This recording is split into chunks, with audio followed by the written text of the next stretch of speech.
voy a empezar. Bueno, les decía que justo... Sí, pero no las puedo grabar, Agustina, con Meet. Ese es el problema. Obviamente es mucho mejor, pero no puedo grabarlas, necesito usar otro programa para poder grabarlas y ya tengo bastante con todo esto, no puedo hacerme cargo de usar otro programa, ¿entendés? Sí, es un problema, realmente. Bueno, les decía, no sé hasta dónde habían escuchado, que les estaba hablando por qué yo elegí estos fragmentos del 2010, porque en el 2008 hubo un acontecimiento político importante que se lo conoce como Resolución 125 y fue toda una disputa en torno al pedido de que los productores sojeros paguen más, eh, fundamentalmente de la soja era, paguen más impuestos a la exportación de sus productos, ¿sí? Entonces se armó un gran debate social que en los medios, no en la realidad, chicos, estoy hablando a nivel medio, que en los medios se polarizó con una frase hecha que era campo versus gobierno. Y obviamente que cuando hablamos del campo, en ese sentido se polarizó como campo, digo, porque entraban todos los sectores productivos del campo. Ya cuando hablamos de campo, estamos haciendo referencia no solo no estamos haciendo referencia a un lugar geográfico, a un tipo de paisaje, qué sé yo, como cuando decimos bosque, selva, llanura, ¿no? Cuando hablamos de campo estamos hablando de, bueno, determinadas áreas que están dedicadas a la producción agropecuaria, ¿no es cierto? Del campo es eso, básicamente. El campo no es el paisaje pastoril que puede estar retratado en las novelas, etcétera, pero el campo es como un sector, ¿no? En donde se realiza cierta actividad productiva, actividad económica, ¿no? Y como toda actividad económica, para retomar un poco los planteamientos de Voloshinov que ustedes leyeron a través de Daniel Lauría, implican ciertos posicionamientos en función de que, bueno, sos productor, ¿qué entendés por productor? ¿Al que produce por trabajo o al que produce porque otorga el capital, otorga la tierra, ¿no? Entonces, bueno, los medios lo que hacían, por eso no encontré algún fragmento, por lo menos que figure en internet, que sea rico para ver las diferencias en ese momento, porque en general lo que estaba ocurriendo es que los medios en realidad entendían productores de campo aunando a todos los sectores, pero estratégicamente estaban pensando en el interés de los propietarios del campo, ¿sí? Medianos, grandes, pero no pequeños productores.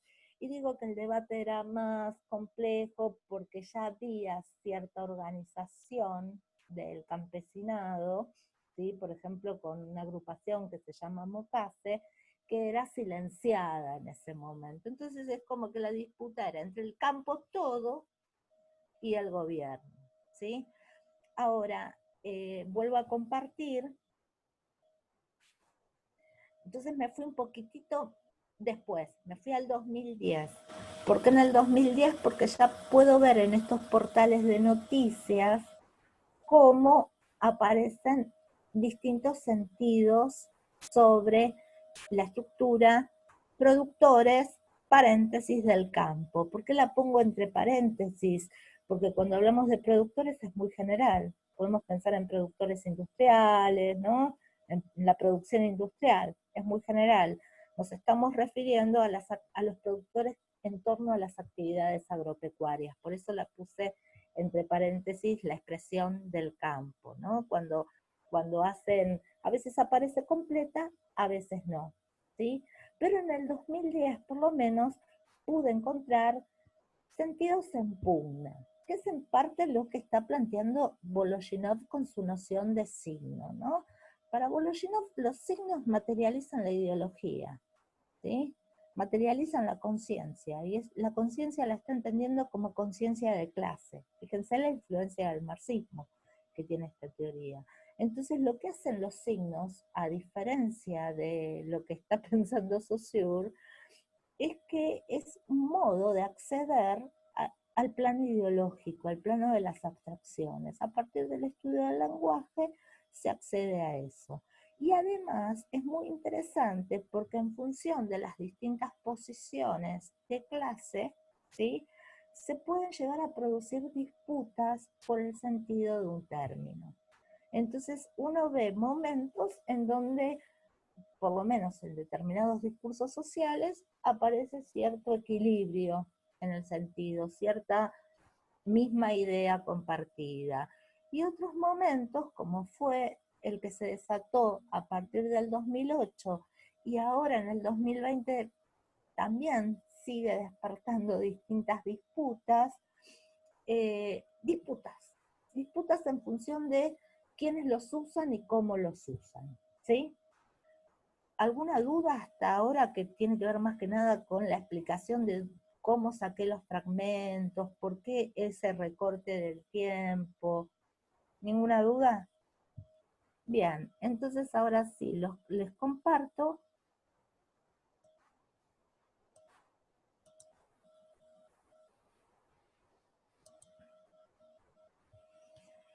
Bien, y ustedes no sé si hicieron la celeste. Yo entendí que el valor del signo cambia dependiendo de la clase social que se lo coloca. Claro, para hacer una actualización, porque no, vos tenés que tener en cuenta el momento en que se escribe esto, ¿no? En donde la noción de clase es muy importante, porque pensá, Revolución Rusa, todo ese contexto que vimos en la clase introductoria. En la actualidad la noción de clase es más compleja, se complica más, porque no estamos en el mismo mundo que describió Marx, ¿sí? No estamos en la misma situación, en el mismo estado que se describió en ese momento. Entonces, por eso a veces vas a ver que yo voy a cambiar la idea de clase por posicionamiento, que tiene que ver con la conciencia, que tenga el grado de conciencia del marxismo que tengas o no de tu clase, ¿no?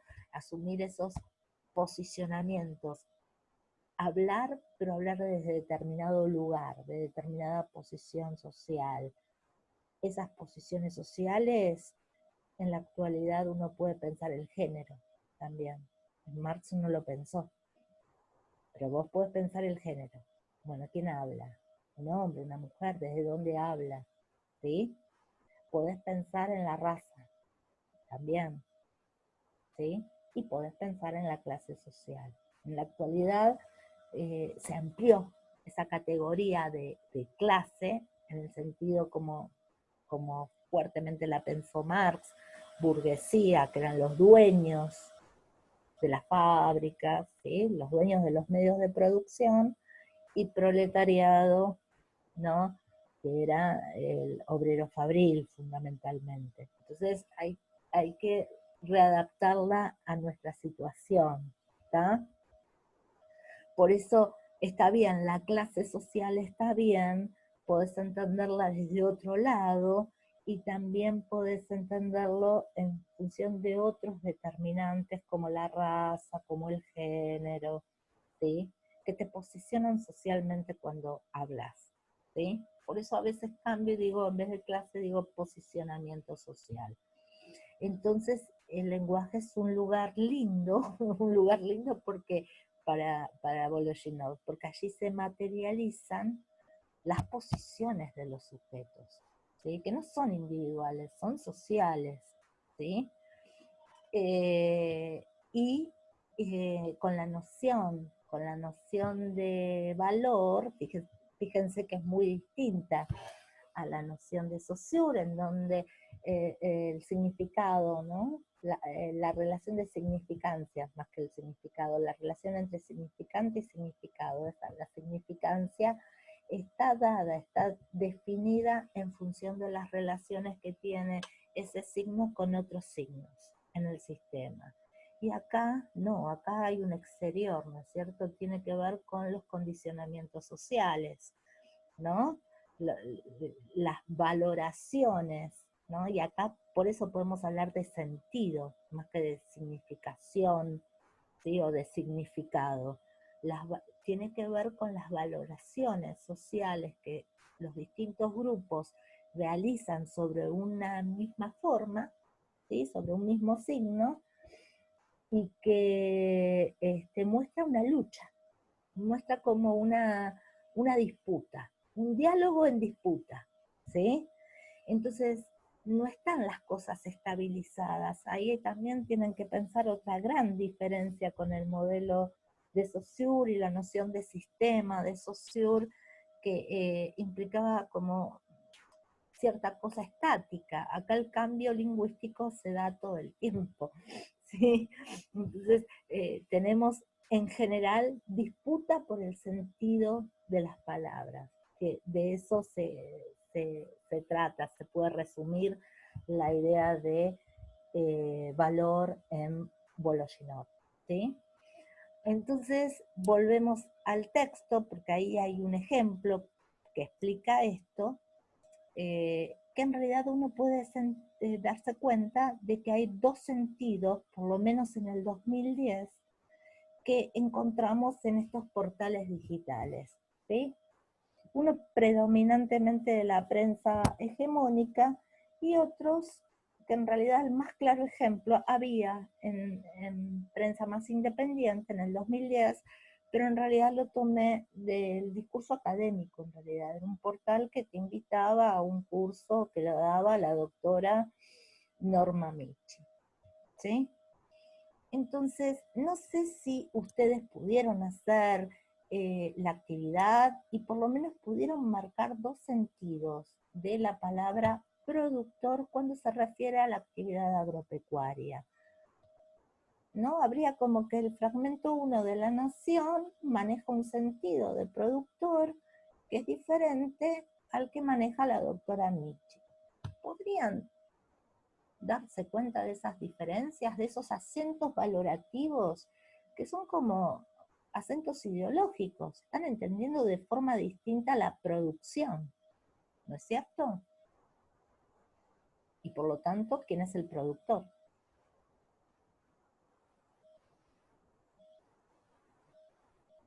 ¿No lo vieron? Chicos, ¿están? No los escucho y no los leo.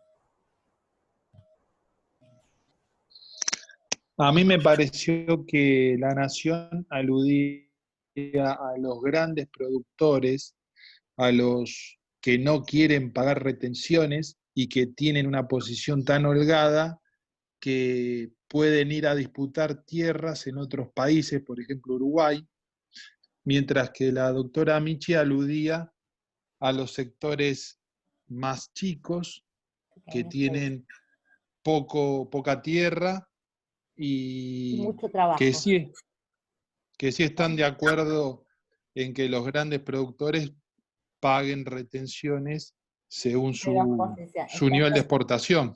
Es ese conflicto. Vos fíjate que en La Nación el tema, bueno, quedó en el 2008, pero sigue, perdura, ¿no? El debate fuerte fue en el 2008, pero esto perdura.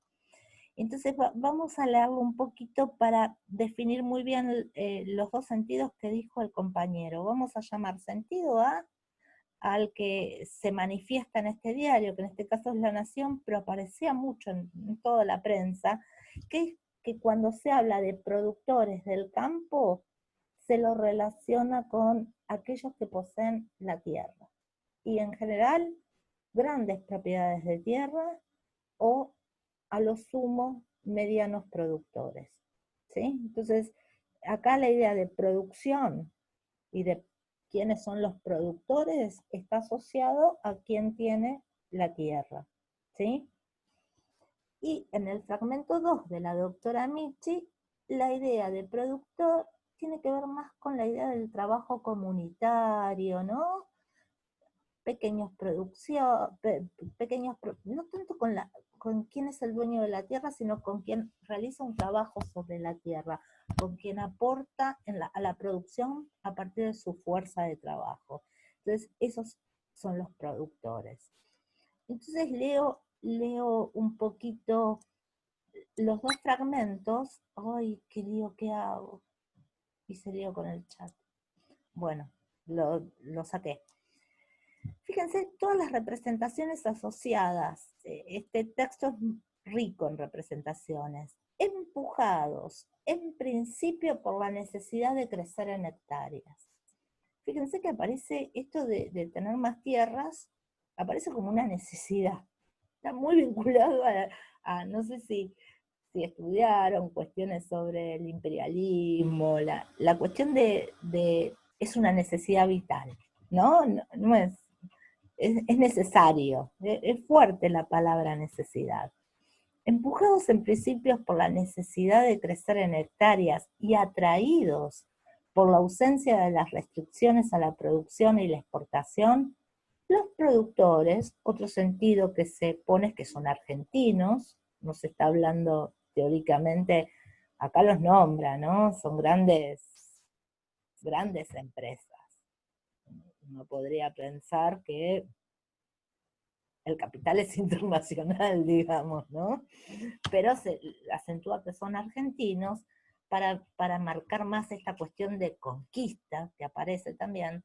Desembarcaron masivamente, son un montón, en el campo uruguayo, liderando el proceso de expansión agropecuaria que ese país vive desde hace más de un lustro. Bueno, acá los nombra MSU, el Tejar, los Grobos, a través de ADP, Adecoagro, y la que yo más conozco, por lo menos el grupo que más conozco es Precompan, fueron los que lideraron la conquista agrícola, acá lo dice, conquista, asociado con toda esta necesidad del terreno de la conquista, ¿no? Apela también a esa memoria, ¿no? La conquista agrícola de Uruguay.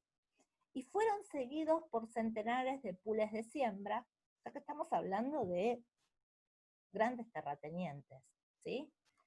Y productores medianos ansiosos por aumentar su escala en el país vecino, donde no hay retenciones, y acá está el eco que decía el compañero. Ahora te leo, Daniela, donde no hay retenciones ni restricciones a la exportación de granos. Es decir, que de algún modo la indirecta es que como acá hay retenciones, entonces allá tienen la libertad de crecer. Entonces aparecen todas estas ideas asociadas no solamente con los grandes terratenientes, y los medianos vienen atrás, digamos, pero la acción la realizan los grandes grupos, sino también la idea ¿no? de expansión, de crecimiento, como cosas en realidad positivas, ¿sí? También siento como que el primer artículo habla de manera negativa y el segundo más positiva. No, yo me parece que está hablando de manera positiva, o sea, la idea es que el productor es el terrateniente. No sé a qué llamas positivo o negativo también. Eso va a depender de tu posición ideológica, pero se lo ve positivamente. La culpa es del país que tiene las retenciones, ¿sí? Y que no los deja crecer, ¿no? Acá queda claro, donde no hay retenciones ni restricciones a la exportación de granos, o sea que para este enunciador, ¿no? Están mal las restricciones, no dejan crecer a estos grupos y entonces estos grupos se tienen que ir al Uruguay. Básicamente está pasando lo mismo ahora en los medios, ¿sí? Este sentido está. No nos piden impuestos, no nos dejan, entonces nos tenemos que ir y siempre se van a Uruguay, ¿sí? Entonces, lo negativo está en las restricciones, no en la necesidad de crecer en hectáreas. Todo esto está relacionado como bueno, crecimiento, producción, son los que producen. Y la idea de producción de por sí es buena, asociado a grandes grupos, ¿sí? En el fragmento 2 ya es como otro tipo de discurso, ¿no? Está más vinculado, les decía, con... A ver, Agustina dice, hace referencia a los grandes productores que manejan mayor capital a comparación del otro fragmento que hace referencia a los sectores más pequeños de mayor fuerza. Totalmente, Agustina. Sí, ese es. Sentido, ya lo dijo ella, sentido A, asociado a los grandes productores, positivamente, ¿no? La producción está asociada a ellos, sentido B, pequeños productores y que aportan con su trabajo, con la fuerza de trabajo. Nos adentramos en experiencias desarrolladas por grandes movimientos campesinos, ¿sí? Fíjense, indígenas, está asociado también a las comunidades indígenas y de otros productores. Para finalmente abordar la cuestión de la producción, está presentando su curso. La cuestión de la producción, recuperación, apropiación y circulación de conocimientos entre esos diversos productores del campo. Acá los productores del campo son los que tienen el conocimiento, aunque sea ancestral, aunque no sea académico, ¿sí? Son los que tienen el conocimiento para producir la tierra. Entonces está más vinculado con el tema del trabajo. Ahora, si ustedes ven lo que pasa en el 2020, ahora, saqué un fragmento de El Economista y lo saqué a propósito, porque lo que hacen los diarios, ¿no? Es, realizan una noticia y la titulan, y la palabra aparece en el título, pero no aparece en la noticia en boca de quien se adjudica en el título. Grabois es un dirigente del movimiento de economía popular, justamente, o sea, que está más vinculado con, económicamente, en la disputa económica está posicionado con sectores pequeños, ¿sí? Y con la fuerza de trabajo, es un dirigente de ellos. Y el diario titula, Grabois insiste con la reforma agraria. Una reforma agraria histórica, repartir la tierra en forma más equitativa y evitar los grandes latifundios, ¿sí? Grabois insiste con la reforma agraria y trató de parásitos a los productores del campo. ¿Qué les parece en el título que quiénes son los parásitos? ¿El sentido A o el sentido B?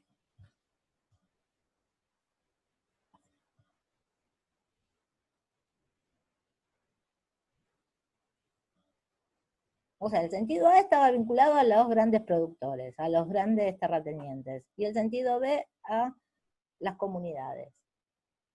¿A quién llamó parásito? ¿A los grandes terratenientes o a las comunidades? Se utiliza productores del campo. No se dice terratenientes, no se dicen grupos económicos, se dice productores del campo. ¿Entienden? ¿No lo ven? Claro. Está asociado productor de campo con terratenientes, ¿no? Nosotros le decimos terrateniente, el diario no le dice terrateniente, justamente le dice productores del campo. Lo interesante, Celeste, es ver qué dijo Grabois, ¿no es cierto? Porque acá es el título, y el título lo coloca el diario, y a mí me llamaba la atención que un dirigente de economía popular hable de productores del campo en este sentido, porque ellos mismos se autodicen como productores. Entonces me llamó la atención. Cuando vamos a la nota, lo puede decir, porque de tanto que se dice y de tanto que se repite, vos lo terminas diciendo, ¿no es cierto? Pero me llamaba la atención. Entonces fíjense que dice, no aprendemos más. Esta cita, ¿ven? Acá aparecen las comillas, y las comillas marcan una frontera entre lo que dijo Grabois y lo que dice el que está haciendo la nota en El Economista, que es el diario este. No aprendemos más porque a esta altura del partido, con la historia como testigo, hay que tener claro que existe un muy reducido núcleo con el que existe una contradicción antagónica.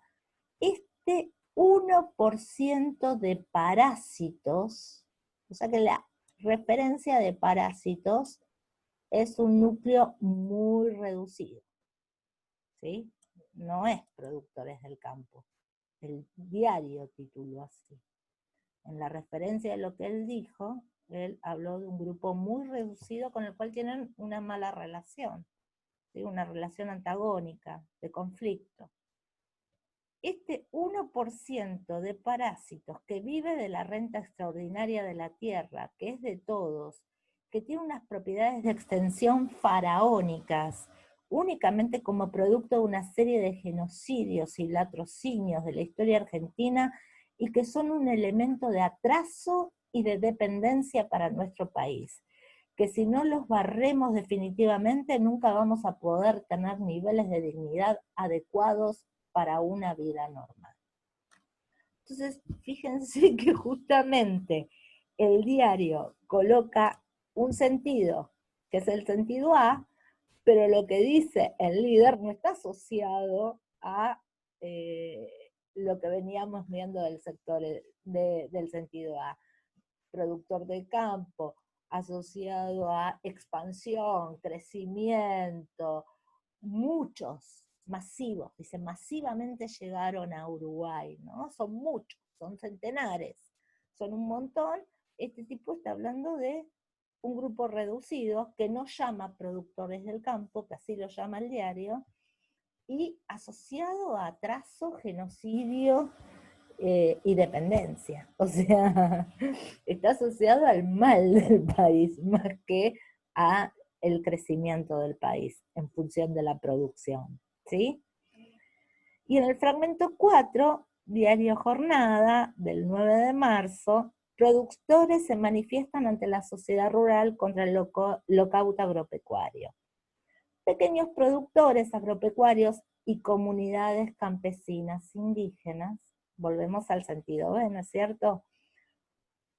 Esos son los B, claro. Montaron este mediodía una feria de abastecimiento de alimentos frente a la sede de la sociedad rural, en rechazo al paro agropecuario que comenzó bajo la convocatoria de la mesa de enlace.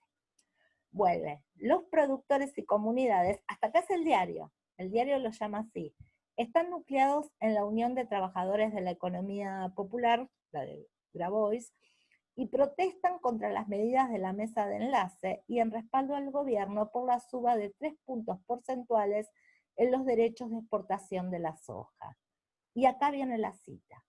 Instalamos con total normalidad 40 puestos de la feria para la venta con 2.000 productores. Asimismo, ellos están luchando por el sentido de la palabra productor, que podemos ver un uso más bien estable en los diarios como grandes productores, pero que el mismo grupo se la quiere apropiar y está luchando por su sentido, está luchando para que entendamos que la producción es otra cosa, ¿sí? Que no es, que no está asociada a ese modo de producir, ¿tá? Está peleando están disputando por esta palabra, evidentemente, ¿entienden? Entonces acá aparece muy claramente en estos ejemplos que se mantienen, ¿no? Se mantienen esos sentidos dispares, aparece muy claramente esta noción de valor de Voloshinov y la idea del signo como ideológico y la idea de que el valor está más en función que del sistema, en función de las posiciones sociales, de los posicionamientos sociales, ¿sí?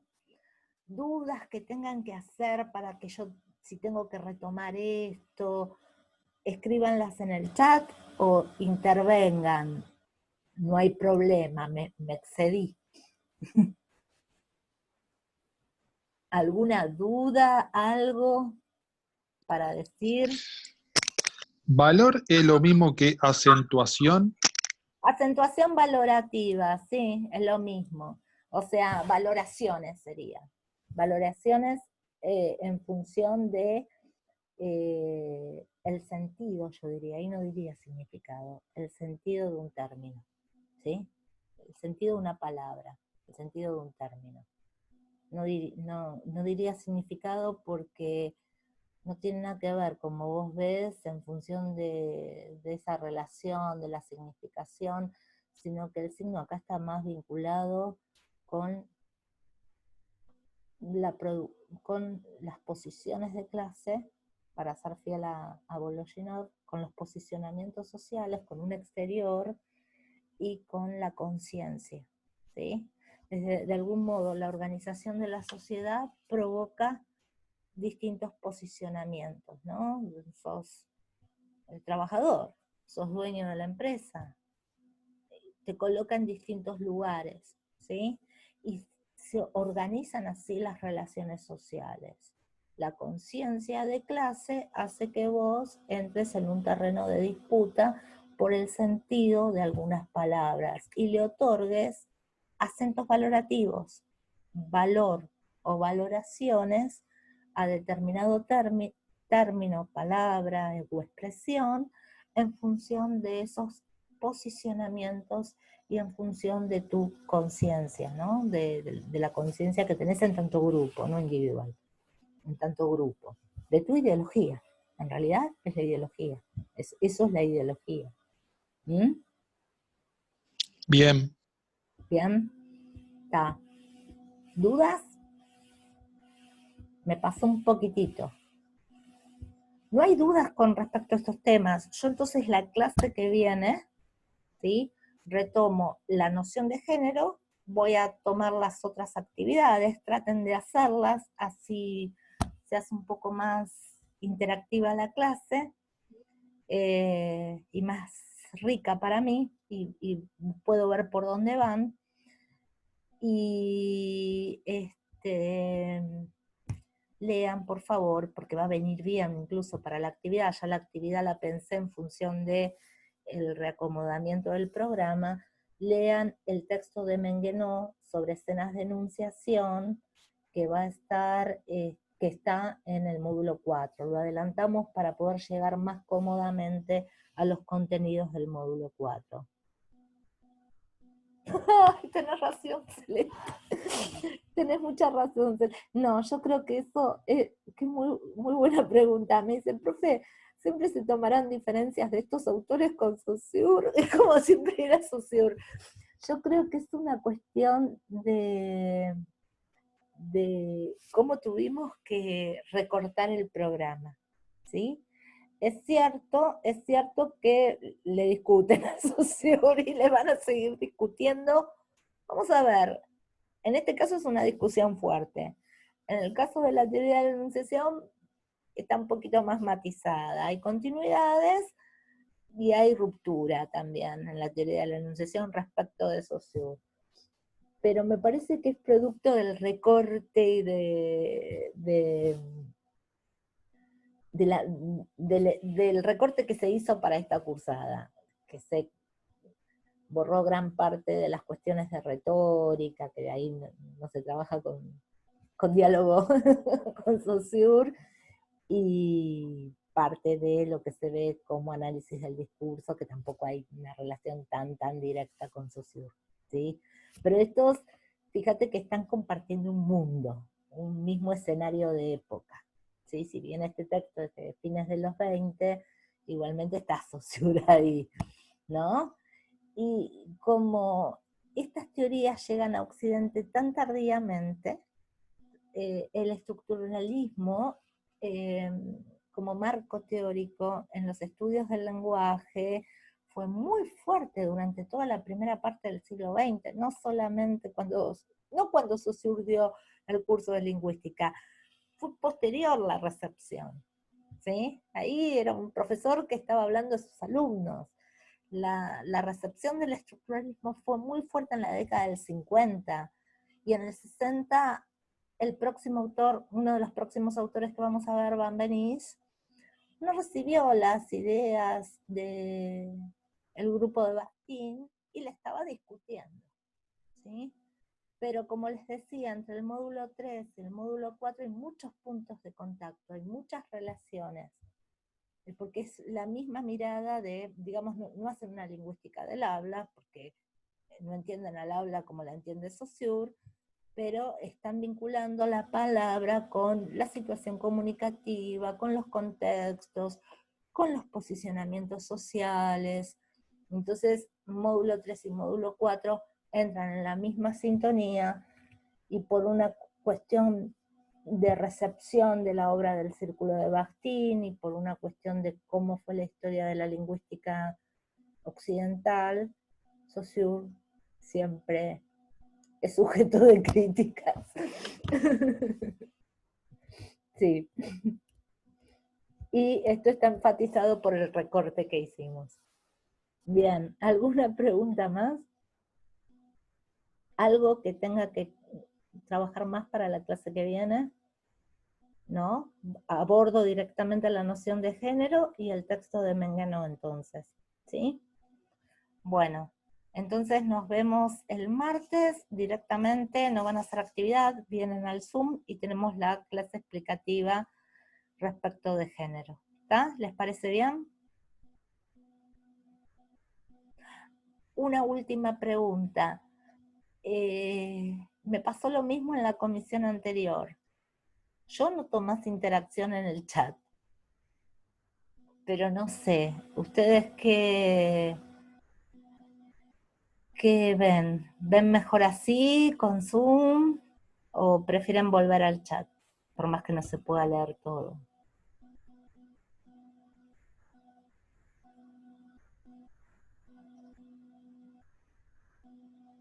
Daniela dice, creo que es mejor así. Bueno, acá Celeste también. ¿El resto también piensa lo mismo?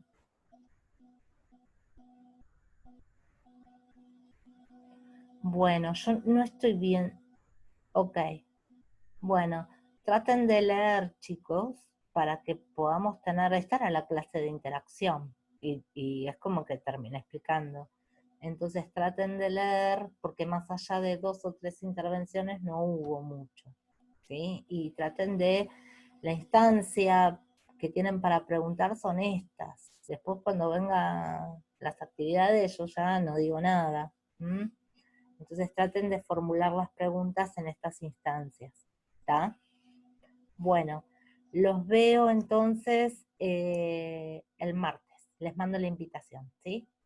Se cuidan y un cariño a todos y a todas.